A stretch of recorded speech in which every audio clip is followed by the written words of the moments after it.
এক বিশাল মরুভূমির প্রান্তে এক ক্লান্ত পথিক তৃষ্ণায় ছটপট করছিল।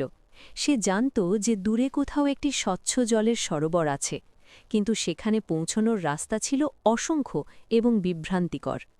পথিকটি ভুল পথে বারবার পা বাড়িয়ে ক্লান্ত হয়ে পড়ল।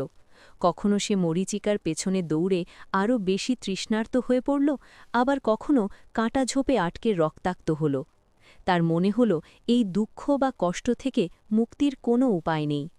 তখন সেই পথে এক পরম করুণাময় সন্ন্যাসীর সাথে তার দেখা হল।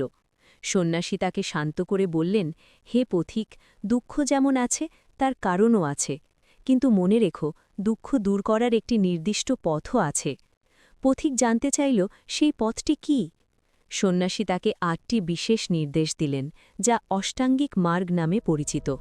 তিনি বললেন, ১. তোমার দৃষ্টি যেন স্বচ্ছ হয়, সঠিক বিশ্বাস। ২. তোমার সংকল্প যেন দৃঢ় হয়, সঠিক চিন্তা। ৩. তোমার বাক্য যেন মিষ্ট ও সত্য হয়, সঠিক কথা। ৪. তোমার কর্ম যেন পরের ক্ষতি না করে, সঠিক কাজ। ৫. তোমার জীবিকা যেন সৎ হয়, সঠিক জীবনধারণ। ৬. তোমার চেষ্টা যেন ইতিবাচক হয়, সঠিক চেষ্টা। ৭. তোমার স্মৃতি বা চেতনা যেন সজাগ থাকে, সঠিক সজাগতা। এবং পরিশেষে তোমার মন যেন স্থির থাকে, সঠিক একাগ্রতা। পথিক সেই ৮টি ধাপ অনুসরণ করে ধীরস্থিরভাবে এগিয়ে চলল। সে আর মরীচিকার পেছনে দৌড়াল না বা অহেতুক তাড়াহুড়ো করল না।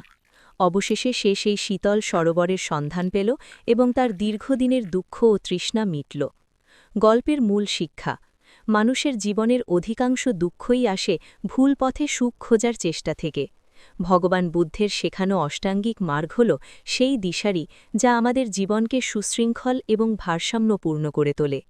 আমরা যদি আমাদের চিন্তা, কথা এবং কাজকে সঠিক পথে পরিচালিত করতে পারি, তবেই জাগতিক সব দুঃখ কষ্টের হাত থেকে চিরস্থায়ী মুক্তি বা নির্বাণ লাভ করা সম্ভব। সংক্ষেপে, দুঃখ থেকে মুক্তি পেতে কোনো অলৌকিক ক্ষমতার প্রয়োজন নেই। প্রয়োজন কেবল সঠিক জীবন দর্শনের সঠিক প্রয়োগ।